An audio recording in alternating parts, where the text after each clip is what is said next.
दूं शोहेब, ये जो आपने सवाल पूछा है बड़ा ही लाजमी है। ये जो कंसेप्ट था ना कि कश्मीर को ना हिंदुस्तान के साथ रहना है ना पाकिस्तान के साथ रहना है, कश्मीर को एक आजाद कश्मीर बनाना है, तो वो जो कंसेप्ट था वो आर्टिकल 370 से पहले था, जब ब्रेन वॉश किया जाता था। क्योंकि आपने सुना होगा बिट्टा कराटे, एक बड़े ही फेमस मिलिटेंट थे हमारे कश्मीर के, यासीन मलिक, एक बहुत ही अच्छे देशद्रोही थे, जिन्होंने अपने इंटरव्यूज में ये साफ साफ कहा है कि हमें पाकिस्तान बुलाया जाता था और हम भी जाते थे, आंखों पे पट्टियां बांध करके हमें ट्रेनिंग सेंटर्स में लिया जाता था और वहां पर हमें गोली चलानी सिखाई जाती थी, और उसके बाद हम वापस आके कश्मीर में लोगों को ये सिखाते थे कि नहीं, हमें तो ना पाकिस्तान के साथ जाना है ना हिंदुस्तान के साथ, हमें तो आजाद कश्मीर बनाना है। तो ये वही लोग हैं, हुर्रियत, जिसको मैं बार बार हमारे यहाँ बैन है वो रिलीजियस पर्पस के लिए बैन नहीं है कि हिंदू जो उसको पूजा करते इसलिए बैन है, नहीं। काऊ एक इकोनॉमिकली वाइबल एनिमल है, यानी कि उसका इकोनॉमिक फायदा बहुत है, इस कारण से उसके स्लॉटर पे बैन है। तो ये कहना कि हिंदुओं की वजह से बैन है, ये नहीं है। रीजन बिहाइंड सेंटिमेंट है उनके, इसका ख्याल रखना चाहिए। दूसरी बात ये है कि जो आपने कहा कि कुर्बानी में हम गाय करते हैं, मैम कुर्बानी में गाय जरूरी नहीं है इस्लाम में, सबके लिए कानून बराबर हो। और यूनिफॉर्म सिविल कोड जो कानून है वो प्राइवेट मतलब पब्लिक लॉ भी उसको आप कह सकते हैं, जो फैमिली लॉ भी कह सकते हैं आप, जिसमें शादी, डिवोर्स, इनहेरिटेंस यानी कि जो भी आपको प्रॉपर्टी का बंटवारा है, और अडॉप्शन, ये चार कानून को टच करे कि यार इसमें सब बराबर रहो। जैसे कि मुस्लिम अगर चार शादी कर रहे हैं, या तो फिर हिंदू को बिलाव करो, क्रिश्चियन को बिलाव करो, या फिर अगर वो एक शादी करे तो फिर मुस्लिम भी एक शादी।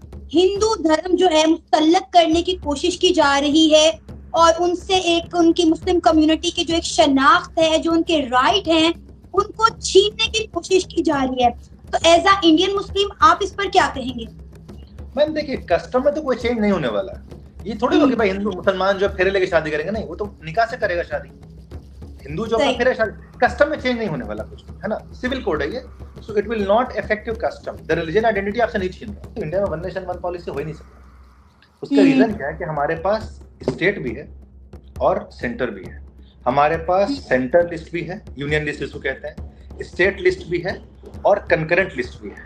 तो जो पर्सनल लॉ है वो कंकरेंट लिस्ट में है, यानी कि स्टेट और सेंटर दोनों मिल के बात। जो हमारे मौलवी मुल्ला और मुसलमान समाज के ठेकेदार जो यूसीसी का नाम सुनते ही पॉपकॉर्न की तरफ खुदकने और उछलने लगते हैं, उनके मानसिकता को भी मैं दिखाऊंगी। सुबह से मैं नेशनल न्यूज पर थी, मुसलमान मर्द और मुसलमान समाज के जो मर्द ठेकेदार, क्योंकि औरतें तो ठेकेदार बन नहीं सकती हैं, तो मुसलमान समाज के जो मर्द ठेकेदार हैं वो छाती पीटते पीटते नहीं थक रहे हैं। अब क्यों नहीं थक रहे हैं? 4 शादियां रोक दी गई हैं, हलाला रोक दिया गया है, तलाक रोक दिया गया है, निकाह मस्यार रोक दिया गया है, और साथ साथ जो कुरान पाक के हिसाब से 12 निकाह, चार उसके बाद 9, मतलब टोटल 12 निकाह और 12 औरत के जिस्म का जो मजा लेने की अनुमति दी गई थी, वो भी हाथ से जाता दिखाई दे दिया है। अब नींद उड़ चुकी है मुसलमान मर्दों की, जिसमें ओरिजिनल कॉन्स्टिट्यूशन में जहां पर यूसीसी के बारे में 26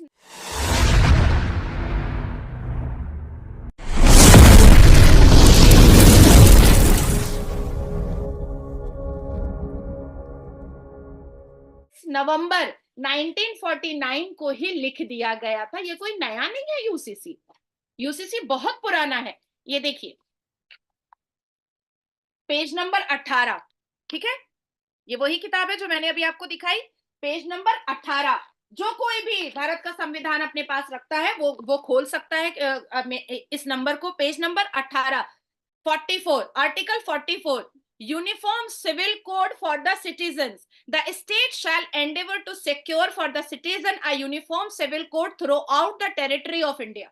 लिव इन रिलेशनशिप के द्वारा मुसलमान लौंडों ने, लफंदरों ने हिंदू बेटियों को बहुत काटा है, बहुत उसको मार डाला है, किसी को तकिया से मुंह दबा करके, किसी सनातनी बेटी को प्यार के जाल में फंसा करके उसकी 35 बोटियां करके फ्रिज में रख करके, किसी को जहर खिला करके, किसी को समुंदर में कुदा करके, किसी को बिल्डिंग से फेंक करके। तो ऐसे ऐसे कर करके तकरीबन 280 लड़कियों का डेटा तो मेरे पास है, हिंदू लड़कियों का।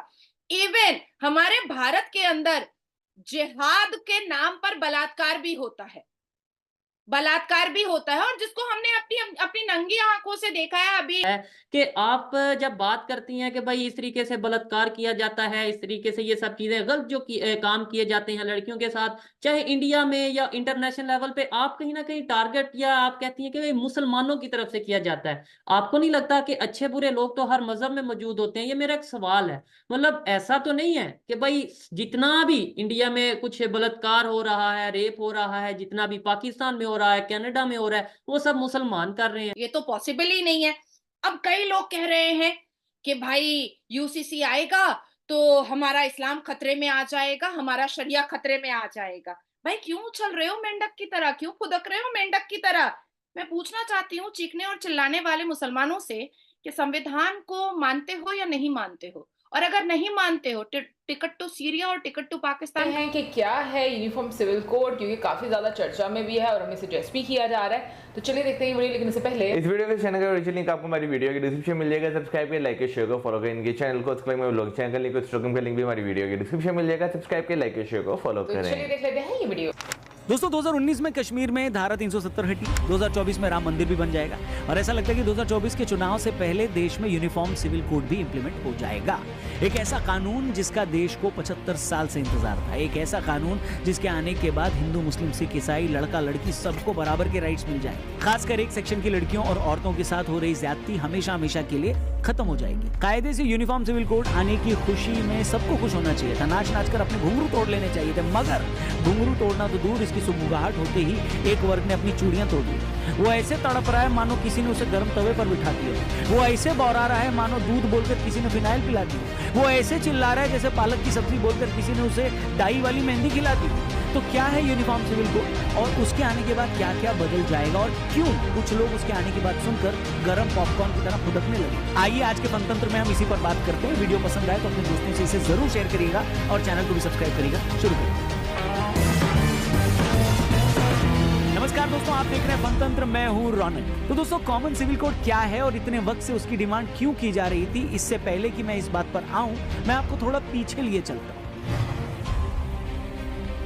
दोस्तों मोटे तौर पर 3 तरह के कानून होते हैं, एक होता है क्रिमिनल लॉ, दूसरा कमर्शियल लॉ, तीसरा सिविल लॉ। अब बात यह है कि जब अंग्रेज भारत पर राज करते थे तो मोटे तौर पर उनकी 2 ही चीजों में दिलचस्पी थी। पहली कि वो भारत को कैसे ज्यादा से ज्यादा लूटें, इसलिए उन्होंने उस हिसाब से कमर्शियल लॉ बनाए और उसे सबके लिए एक जैसे रखा। उन्होंने क्रिमिनल लॉ भी सबके लिए एक जैसे रखा, मगर उनका इस बात में कोई इंटरेस्ट नहीं था कि मॉडर्न टाइम के हिसाब से सिविल लॉ कैसा हो, औरतों की स्थिति कैसी हो, उन्हें कैसे हक मिले, उसमें कोई यूनिफॉर्मिटी है या नहीं, उन्होंने इस पर कोई ध्यान नहीं दिया। मगर आजादी के बाद जब इंडिया का कॉन्स्टिट्यूशन बना तो हिंदू, सिख, बुद्धिस्ट और जैन के लिए तो लॉ आ गया, मगर उस वक्त की सरकार ने मुस्लिमों को इसमें शामिल नहीं किया। एक तरह से शादी, तलाक, उत्तराधिकार के मामले उन्हें खुद अपने मजहब के हिसाब से तय करने का हक दे दिया गया, जिस पर उस वक्त कांग्रेस के बड़े नेता जेबी कृपलानी जी नेहरू जी से काफी नाराज हुए। उन्होंने तो नेहरू जी के इस फैसले को सांप्रदायिक तक कह दिया। उन्होंने कहा ऐसा लगता है कि नेहरू सरकार मुस्लिम महिलाओं की स्थिति सुधारना ही नहीं चाहती। उन्होंने उस वक्त कॉमन सिविल कोड लाने की बात की जब बीजेपी का जन्म तक नहीं हुआ था, मगर इन सब बातों का उस वक्त की सरकार पर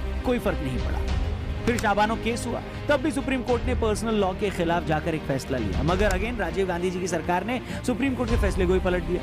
इस मामले पर राजनीति होती रही, मगर इस बीच लगातार अदालतें भी सरकार को कह रही थी कि भैया आप लोग ना कॉमन सिविल कोड लाओ। फिर धीरे धीरे देश की राजनीति में बीजेपी का उदय हुआ।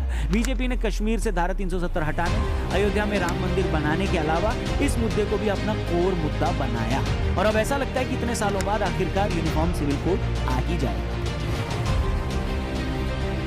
अब आते हैं इस बात पे कि यूनिफॉर्म सिविल कोड आया तो इससे क्या फर्क पड़ेगा। दोस्तों जब भी कॉमन सिविल कोड लागू होने की बात होती है तो बहुत सारे लोग ये हल्ला करते हैं जैसे ये मुसलमानों के खिलाफ, उनके खिलाफ कोई बड़ी साजिश, उनसे उनकी पहचान छीनने का कोई षड्यंत्र है, जबकि हकीकत ये है कि अगर ये आता है तो इसका सबसे ज्यादा फायदा मुस्लिम महिलाओं और बच्चियों को ही होगा। हिंदू महिलाओं को तो आज भी बहुत सारे हक मौजूदा कानून से